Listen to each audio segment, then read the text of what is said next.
Good morning. We are going to do the second half of lesson 10.4.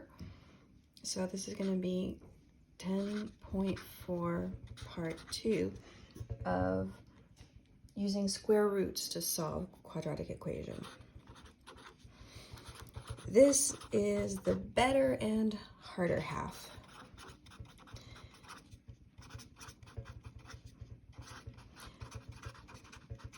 And I'm going to go over the same kind of problem twice because this is going to be new to you and because you're going to need practice with this as we go on to the rest of the chapter.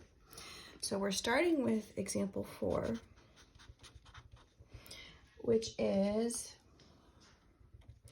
6 times x minus 4 squared equals 42.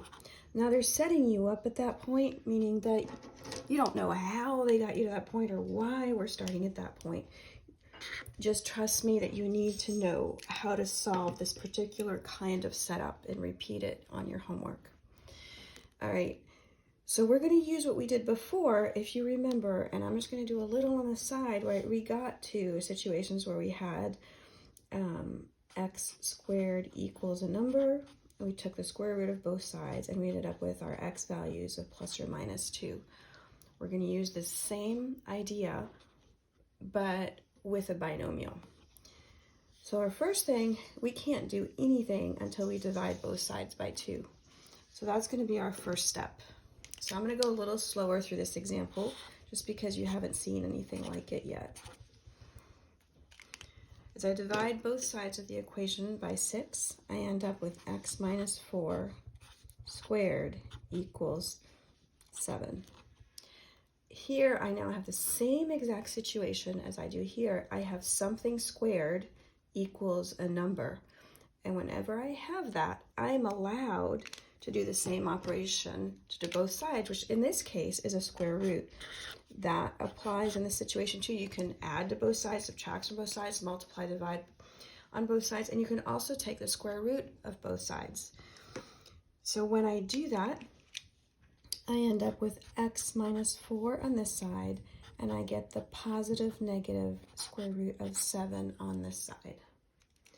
But I'm not quite there because solve means to find x. And to do that, I have to move the 4 over, which means I have to add 4 to both sides.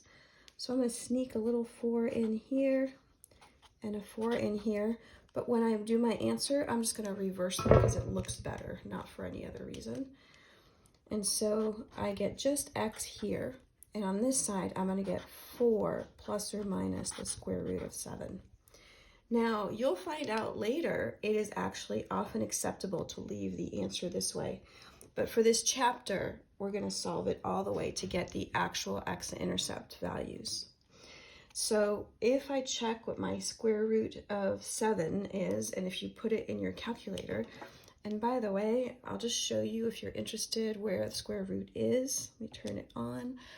If you press this blue second button, and this button is the opposite of x squared. So square root of 7, enter, and you'll see the answer is 2.65.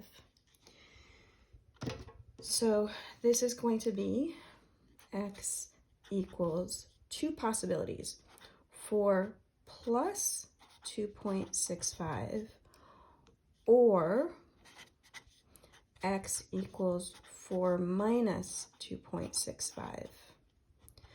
Well, 4 plus 2.65 is going to give me 6.65, and 4 minus 2.65 is going to give me 1.35.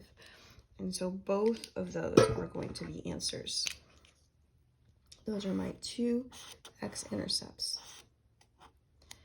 Okay, so let me do another version of this problem since it's new to you. On this side, it's extra example problem. If I have in this situation 4 times x plus 6 squared equals 32. And what I'm going to ask you to do is pause the recording right now and try it and then see if you got follow everything that I've done here, do it in right next to it in parallel, and then see what answer you come up with, and then check it with what I've done. That way you can check each step and make sure you did it right. All right, pause. Okay, we're back. So again, my first step is I have to divide both sides by 4.